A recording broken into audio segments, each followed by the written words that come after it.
parece, sí. Sí, Horrorosas todas menos un par. ¿Tú qué y has visto? ¿Has bueno, visto yo he visto Vida en Pausa Vida en pausa? y Una vida en secreto.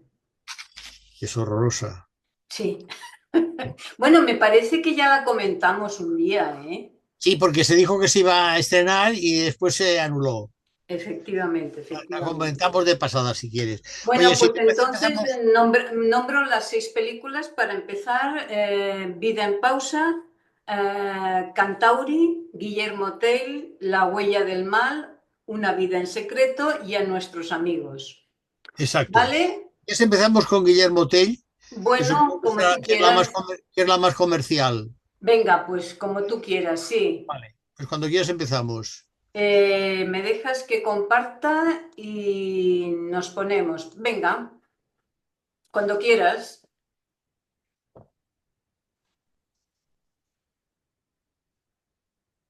Bueno, Este, pues una de las películas estrenadas este pasado viernes, día 4, ha sido la que yo creo que será, digamos, más popular, porque es una película sobre un personaje de leyenda como es Guillermo Tell. Guillermo Tell estaría en el otro lado de, digamos, de Europa. Si el famoso Robin Hood estaba en Inglaterra, Guillermo Tell está en Suiza, justo en el momento en que se produce la independencia de Suiza de los Austrias, del poderío de Austria, que eran los que dominaban en aquel momento, ¿no?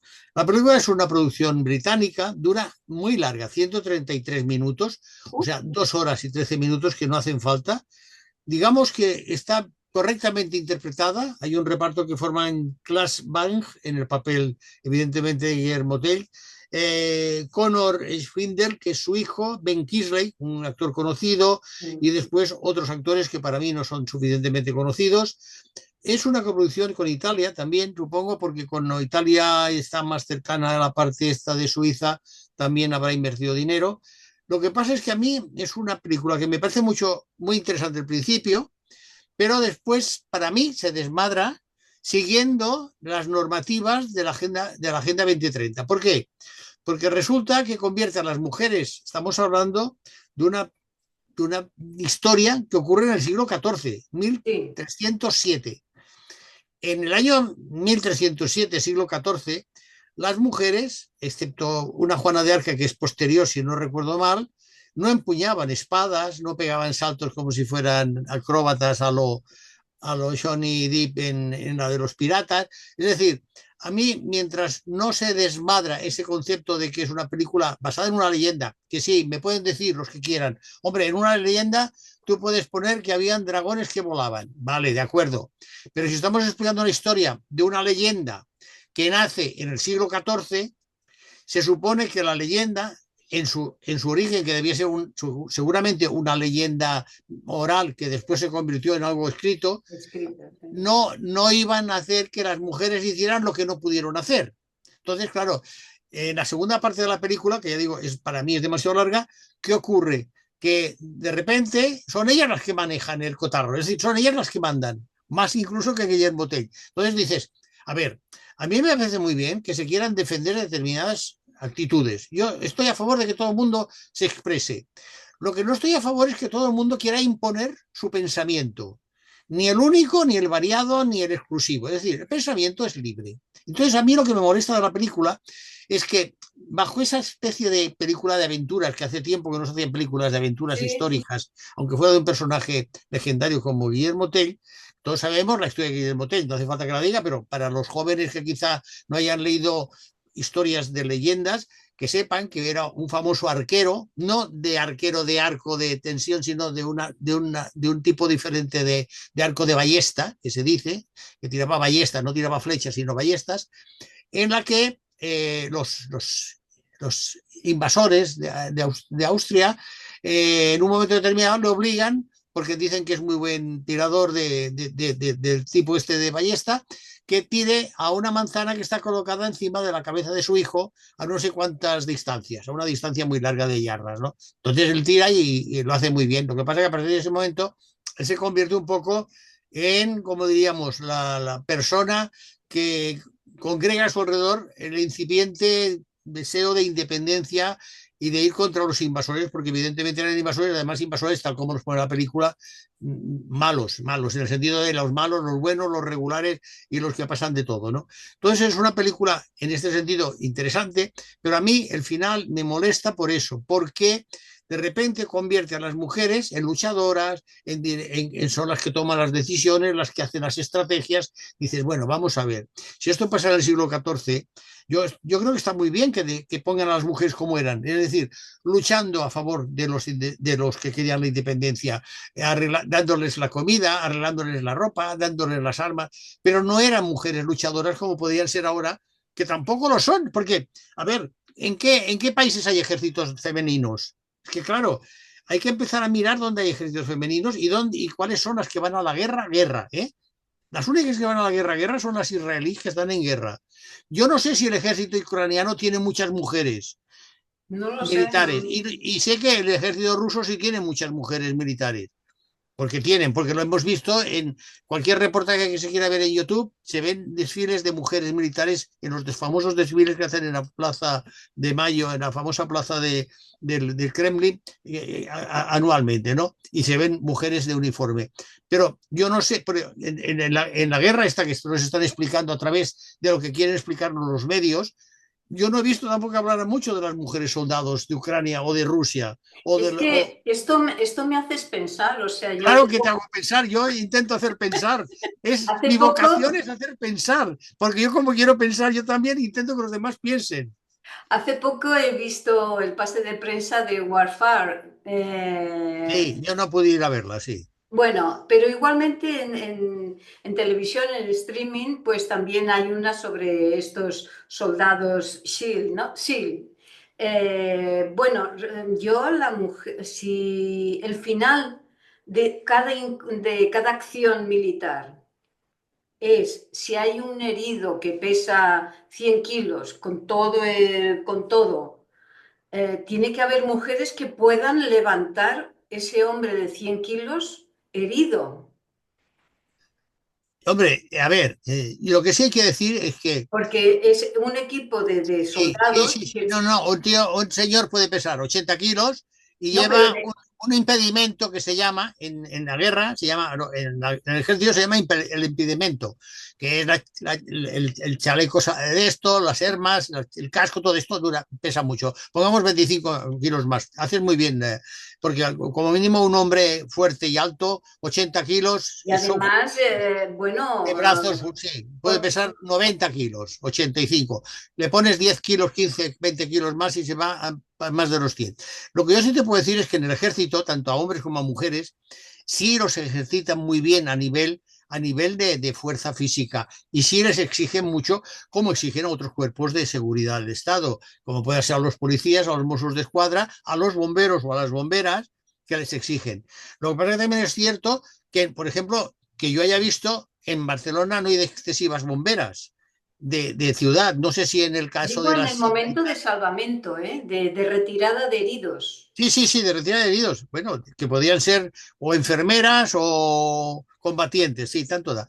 A ver, a mí que las mujeres estén metidas en la guerra me parece perfecto. Y no en la retaguardia como han sido todas las guerras hasta ahora, que están en la retaguardia recibiendo las bombas, que se reciben más bombas en la retaguardia que en el frente, que esto sí, Sí, nunca se sí. dice, pero sí es verdad, y aguantando, defendiendo a los niños y a los ancianos, que son los que se quedan cuando hay una guerra, porque el resto de varones o de hombres se van a la guerra, se van a matarse entre ellos. Me parece bien que esto se haga así, pero a mí lo que me molesta es que, aunque sea una leyenda, en la leyenda se refiere a una época concreta, siglo XIV. En el siglo XIV la leyenda no podía decir que las mujeres cogieron las armas y se pusieron a organizar la resistencia y la lucha por la independencia como grandes líderes. Tienen que decir que acompañaron a los hombres en esa lucha de autonomía, de autoidentificación, etcétera, etcétera, ¿no? Entonces a mí es lo que me molesta de la película, que por eso no la puedo aprobar. Es una película que a mí me molesta porque creo que me está engañando. Es decir, me está engañando con una historia buena, que sería la de un personaje que se convierte en leyenda, no se sabe si existió o no existió, seguramente había algún tirador maravilloso, un arquero maravilloso de ese tipo de arco, que sí, que podía acertar a mucha distancia. Pero claro, la película tiene todos los defectos de las películas modernas, digamos, de guerra. Y es que en vez de hacerla de acuerdo a cómo debía lucharse en aquella época, la hace como se lucha ahora. Porque es muy difícil que guionistas o directores entiendan que hay que mirar el origen de las cosas. No sé, tú no puedes hacer una película escribiendo un guión en un bar. Está Pero clarísimo. tú date cuenta que incluso Exacto, la exacto. música le pone La música mucha tiene que corresponder a la época, por lógica. Ahora, tú quieres hacer una chorrada, un disparate, dices, bueno, hago un disparate, bueno, pero entonces véndelo como un disparate, que hay sí. algunos disparates que llegan al cine, muchos más de los que quisiéramos, y que se hacen, ¿no? Entonces a mí la película me falla por eso, porque digo, ¿por qué me tiene que estar haciendo esta tontería? Pues no quiero, no, y por eso no me interesa. Yo la vi, pero me molestó mucho. Vamos ahora, si te parece, a otra que me parece también un error, porque es una película española, que se titula La huella del mal. La La huella huella del del mal mal. es una película española que tiene un problema, y es que la ha dirigido el mismo autor de la novela, que se llama Manuel Ríos San Martín. Yo no he leído la novela, a pesar que soy muy seguidor de la novela negra, pero quiero decir una cosa. En España, en estos momentos, los grandes bestsellers, aparte de algunos escritores ya consagrados, o los premios evidentemente importantes, especialmente el Planeta, eh, se han acostumbrado a que todos se edita mucho libro de novela negra, de crímenes, por decirlo así. Lo de novela negra, novela noir, thriller, son conceptos que cada palabra o cada concepto tendría su matiz. Pues escribe mucha novela de crímenes y se hacen, como sabes perfectamente, aunque tú no sigas las series, pero lo sabes por referencias, muchas series de crímenes, tanto en todas las plataformas como en las televisiones, digamos, normales y corrientes que llegan a través de las normales, digamos, sin necesidad de pagar, ¿no? Entonces, ¿qué pasa con La huella del mal?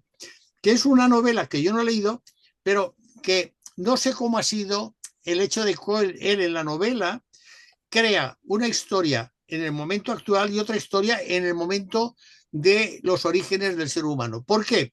Porque la acción transcurre en el Centro de Arqueología Experimental de Atapuerca, como todos sabemos es donde se está descubriendo los orígenes del hombre en la península ibérica, y allí un buen día los alumnos que están en esa, digamos, en esas clases sobre arqueología experimental y que están en Atapuerta, descubre el cadáver de una muchacha que es una vecina del pueblo. Y a partir de ahí llega una inspectora y un inspector que es impuesto, que, con el que tiene mala relación, ¿no? Que siempre ha habido historias para, que es lo que a mí me molesta. Es decir, yo creo que si tú estás explicando una investigación, céntrate en la investigación, ¿no? No, no hagas como hacen las series. A mí me recuerda mucho que parece una novela, por lo que es la novela y lo que es la película, escrita pensando en que fuera una serie. Es decir, ahora lo Ah, importante es que se vea una historia, que es el tronco, la investigación. El tronco de una historia es la investigación, ¿no? Y entonces de repente empiezan a aparecer más ramas, más hojas, algunos frutos, algunas flores, y al final dices, bueno, ¿y dónde está el árbol, el tronco? ¿Qué es lo que a mí me interesa? A mí me interesa el tronco, ¿no? Y en este sentido la película es muy flojita, tiene una interpretación bastante irregular de Blanca Suárez, de Daniel Grau, de Aía Bedmar, Víctor Palmero y Cosino Fusco, y también de Fernando Cayo, que es uno de los más conocidos de este reparto. ¿Por qué no me interesa? Bueno, porque junta esa especie de hombres de la prehistoria con las investigaciones del crimen. Y eso me parece que lo que hace es distorsionar la investigación, distorsionar lo que es la intriga de el crimen. Es decir, si a mí me gusta una película de investigación, es porque me está explicando la investigación, me está explicando todos los misterios, todos los intríngulis, todas las dificultades que hay para el que investiga, por qué llegar a un concepto de quién es el asesino o quién ha sido el provocador, ¿no? Entonces, eso en la película para mí no está, porque lo mete con la historia de esos hombres primitivos. ¿Todo para qué? Pues para comentar como si el mal, que todos sabemos que sí, que el mal ya está desde que el ser humano es humano. Pues ya lo sabemos, que el mal existe porque forma parte de la naturaleza animal que tenemos. Sí. Y como además razonamos, nuestro mal, el concepto del mal como seres malignos, es superior al de los animales, porque los animales el concepto del mal no lo tienen. Sí, Ellos tienen instinto. el humano es más sofisticado en el mal. Claro, en el humano, no, es que en el animal normal y corriente no Es existe el como en las plantas. instinto. No, no existe el mal. Ellos actúan por Claro. instinto. Ellos se lanzan sobre una presa porque son animales depredadores de cualquier tipo, porque aquí solamente hablamos de los depredadores que se comen a otros animales mamíferos o digamos de carne y hueso, pero no hablamos de que dentro del mundo de los insectos, dentro del mundo de los reptiles, dentro del mundo de los pájaros hay depredadores, ¿eh? O sea, siempre hablamos de los depredadores de sangre caliente, por decirlo así, para utilizar términos más biológicos, pero nunca hablamos de los depredadores de sangre fría, que son los que también se devoran entre ellos. ¿Por qué? Porque en el fondo, objetivamente, aunque sea muy triste decirlo, la vida, lo que es la vida, es una lucha de supervivencia. Y el que diga lo contrario es que le están engañando, como nos están engañando ahora con el buenismo, de todos somos buenos. No, hijo, no. Hay gente que nace mala, porque sus ADN, porque todo su concepto de ADN, todas esas partículas, esos núcleos, esas células están mal formadas. Y hay que decirlo, igual que desgraciadamente aparecen enfermedades nuevas o aparecen personas con ciertas deformidades, lo cual es terrible, no, nadie dice que no. También hay deformidades en el espíritu o en la mente. Quiere decir que no nos creamos que no aparece un señor que es asesino de nacimiento. Claro que sí. Igual que se hace un señor que nace con un defecto físico. Claro que sí, claro que sí. Es que negarlo es, es engañarnos. Es decir, usted es tonto y además se lo hago creer. Pues no, ni somos tontos ni nos lo hacemos creer, ¿no? Entonces, para mí es una película muy floja que no merece demasiado la atención de los. No sé cómo ha ido, la verdad es que no he mirado los datos de recaudación, pero me parece que será una película que sea un poquito floja. Pero vamos con una que a ti sí has visto y me parece que te ha gustado, porque me hablaste el otro día. A mí lo que pasa es una película que también me falla un poco el final, que es Vida en Pausa. La Háblanos de vida en qué te pausa, pareció Vida en sí. Pausa a ti. Vida en pausa me parece muy, muy interesante. Yo la vi y realmente me hizo pensar mucho con respecto al síndrome de resignación infantil bueno, que se ha detectado en Suecia, ¿no? Debido a la gente que han, Perdona, bueno, ¿tú te lo crees esto? ¿Te me, la crees esta enfermedad? me resulta muy difícil, muy Yo no me la difícil, creo. Yo, perdona, quizá meto la pata hasta muy donde difícil, esté, sí. pero yo no me la creo. Yo no me la creo. Yo personalmente no me la creo. Por eso Ya, a mí ya, la ya. película me cuesta creerla.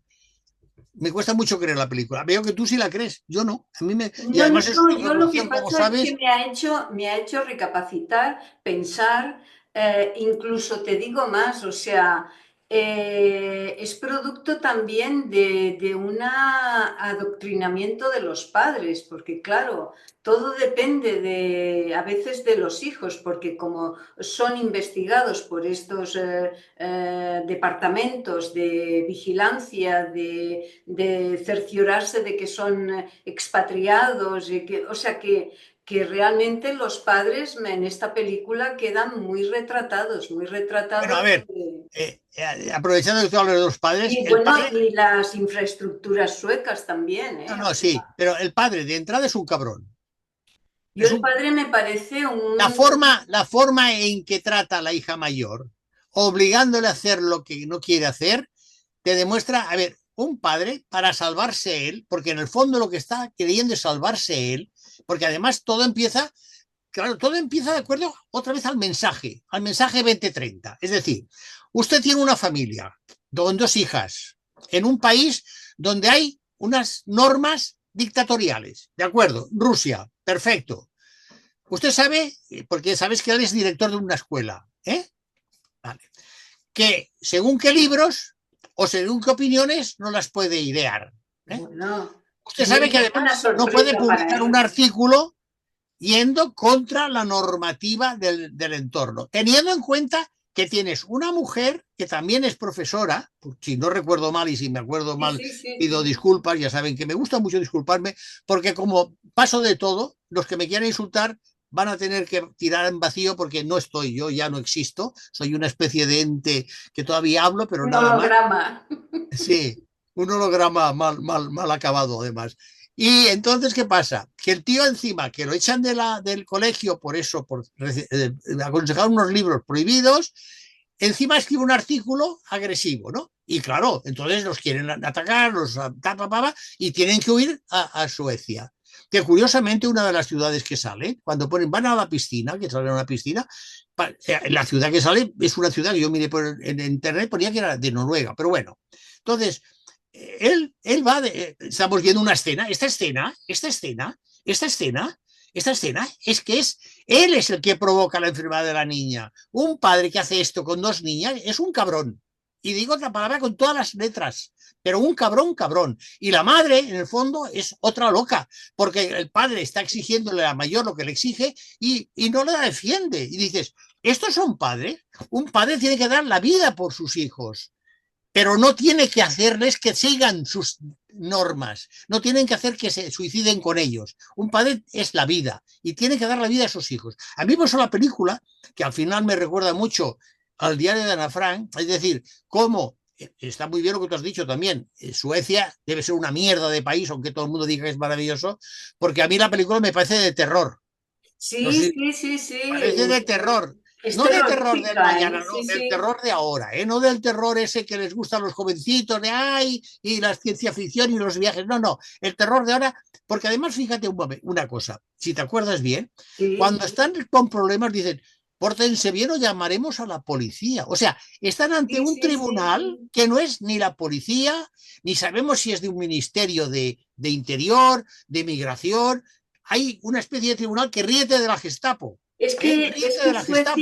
Suecia, o sea, ha perdido, ha estructurado tanto la vida que ya Bueno, no claro, son capaces no, ellos mismos, porque no es un son capaces de estado, solucionar y porque es un estado, necesitan. claro, porque es un estado totalitario bajo el sombrero o el paraguas de la democracia. ¿Cómo pasa en España? Vivimos en un estado totalitario bajo el paraguas de la democracia. Pero el paraguas de la democracia, como lo que llueve son granizo, se está agujereando y esto nadie se atreve a decirlo excepto yo. Porque tengo la cara dura de decirlo y porque me quedan pocas horas de vida seguramente. La vida es morirse, hija mía, la vida es Sí, morirse. sí. Cada Cada día día se que vivo mueren no sé muero. cuántas neuronas. Cada día que vivimos morimos. A ver si lo entendemos. Que la vida es morirse, no es vivir. Sí, sí. Claro, es que la gente cree que, no, no, cada día que vives te vas muriendo, querido. Pensad en esto, amigos míos, queridos compañeros de la nada, claro, pensad en esto. Entonces, a mí la película me defrauda mucho. Primero, que fíjate, ponen una ciudad sin nadie. Siempre están ellos solos, no hay paseantes, no hay coches. Claro, es una ciencia ficción tan ficticia, tan falsa, es un terror que quiere ser tan de Ikea, que parece que lo haya amoblado Ikea. Dos sillas, dos mesas, tres personas allí sentadas y tal, la otra, al psicólogo, y después cómo manipulan la enfermedad de la niña, la supuesta enfermedad, que yo no me la creo. A ver, si un niño tiene problemas de este tipo, psicológico, porque no es un problema psicológico, no es una enfermedad biológica, ni es una enfermedad de un accidente, ni una contaminación, es porque los padres les inculcan el miedo, les inculcan la insatisfacción, les inculcan. Un niño es un libro que es una esponja. Un niño es un libro abierto, pero también es una esponja. Si tú al niño le haces feliz, el niño será feliz. Si el niño ve que tú estás amargado, que te peleas con la compañera, que te peleas con que siempre castigando, siempre dando bronca, que montas el número que hemos visto, ese levantándose la ropa delante de la otra, que dice, me voy, usted está aquí haciendo el loco, sigue haciendo, porque es un loco el padre, un loco cabrón, pero un loco. Dices, tío, primero da tu vida por tus hijas y en cambio después se esconden, como se escondían los judíos en la época del nazismo, con lo cual me remite hemos visto también una hace poco, si te acuerdas, una película también que se escondían en un ático, en un altillo y tal, ¿no? Entonces, a mí la película no me interesó nada, me Bueno, a parece que, mí a ver, sociológicamente no me sí, interesó, ¿eh? lo he dicho mal, perdón, no me convenció nada, me Ah, interesó, vale, vale, no me vale. Pero convenció. habla mucho de la sociedad sueca, ¿eh?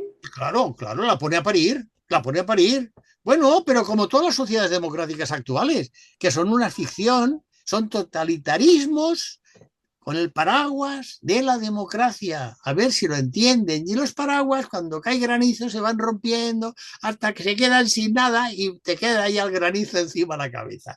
O sea, esta es la vida de la verdad. Y vamos con otra cosa que también, madre de Dios, y que la hablamos ya en su momento, una vida, esta es mala, en secreto. Bueno, ¿qué es una vida en secreto? Pues es una vida del señor Richard Gere, que está acabado, ¿eh? ¿Tú la has visto? Ah, bueno, tú no ves series, pero está haciendo una serie que se llama, ¿cómo se llama? Bueno, es un nombre de estos de la agencia, porque es un remake de una francesa que estaba muy bien y, y es de verdad una cosa horrorosa. Es que es, a mí el Richard Gere, que yo lo respeto mucho porque ha hecho muy buenas películas, pero, pero es que pero que dices, pero ¿qué vas haciendo esto? ¿Pero cómo te atreves a hacer esta película? Es la historia de un tío, de un gran persona rica que está viviendo en Estados Unidos y de repente aparece una señora con la que tuvo una historia que resulta que se quedó embarazada de esa historia y ha tenido un hijo. Y va a decirle que ese hijo, que ya es un hijo mayor, ahora vemos aquí imágenes, va a decirle que su hijo mayor ha muerto.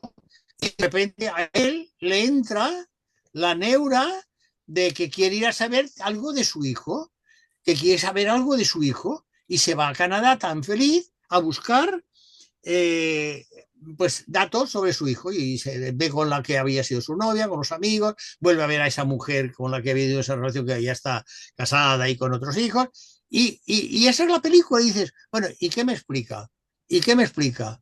Y es más, es un remake que se hizo de una misma película que había hecho el director, que me parece que es de origen israelí, si no recuerdo mal, ahora Sí, dicho así, sí, abuela sí, sí pluma. que lo es, Y la sí. verdad Es muy muy mala, muy mala floja. porque es que además la señora en cuestión que le da esta notificación, no sé qué pretende, o sea, no se lo ha dicho en 20 años y se lo dice ahora que ya ha fallecido el hijo, que es como ser padre pero no ser padre, o sea, es una situación muy rocambolesca de guión, ¿eh? De guión. Sí, sí, totalmente de acuerdo. Pero Si ya es sé, para encontrar, ¿cómo decir?, para rascar un poco de dinero si es millonario, pues aún lo entiendo, pero supongo que sí, supongo que hay un interés de que la hizo en América y entonces, bueno, pues dijo, pues vamos a volver a hacer aquella que yo había hecho en Israel. A mí me parece muy triste. Richard Gere está acabado. Para mí es un actor que está haciendo papeles para poder seguir manteniendo la piscina, que son caras de mantener. sí, Y vamos con la que para más mí que nada que no cuida los guiones, o sea, aceptar los guiones, ¿no? No sé si es que quiere, bueno, es que tendría que tener un criterio más a estas alturas de la es que película. no te explica, no te explica nada. Es el problema, es que no te explica nada. Yo la que quiero recomendar es un documental. A mí, a ver, yo creo que los documentales son siempre interesantes. Además, no sé si hablé el otro día, no, fue con otro sitio. Es que me dije un disparate, Antauri, porque Cantauri quiere decir cantábrico. Y es un documental maravilloso, un Mm. documental de este mismo año, que han hecho dos submarinistas, uno de ellos es biólogo, y que lo que hacen es ir a las profundidades del mar Cantábrico, ese Cantauri, y ver la fauna y la flora que tiene ese fondo del mar, ¿no? Recordemos que el Cantábrico es un mar que se forma a partir del mar Atlántico hasta llegar a las cotas del norte de España, todo el Cantábrico, y que es un mar muy poderoso, muy fuerte. Vemos aquí imágenes maravillosas de lo que es el fondo del mar, las especies que hay y la vida que hay a pesar del plástico que se tira. Hay que decir que, por ejemplo, la película es curiosa porque han hecho una cosa muy inteligente los dos directores y a la vez guionistas, que son Xavier Mina y Isaías Cruz, que es coger a una nadadora que también hace submarinismo para que sea un poco la que explica la inmensidad y la riqueza de, lo que hay en el fondo del Cantábrico. Vemos cómo ella nada, cómo se tira, etcétera, etcétera. Y lo que hace es explicar ese maravilloso ecosistema marino que es de mucha biodiversidad, de mucha belleza. Aquí vemos imágenes de la nadadora como también hace submarinismo, y el Cantábrico se convierte pues digamos, el protagonista. Fíjate, hasta aquí un burón, ¿no?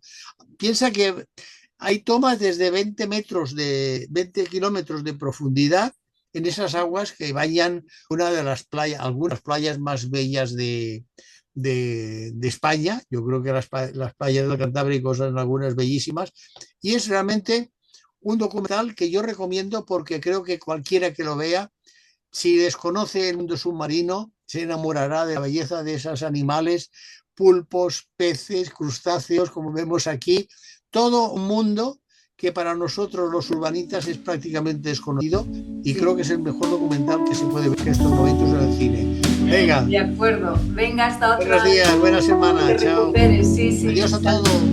Adeu.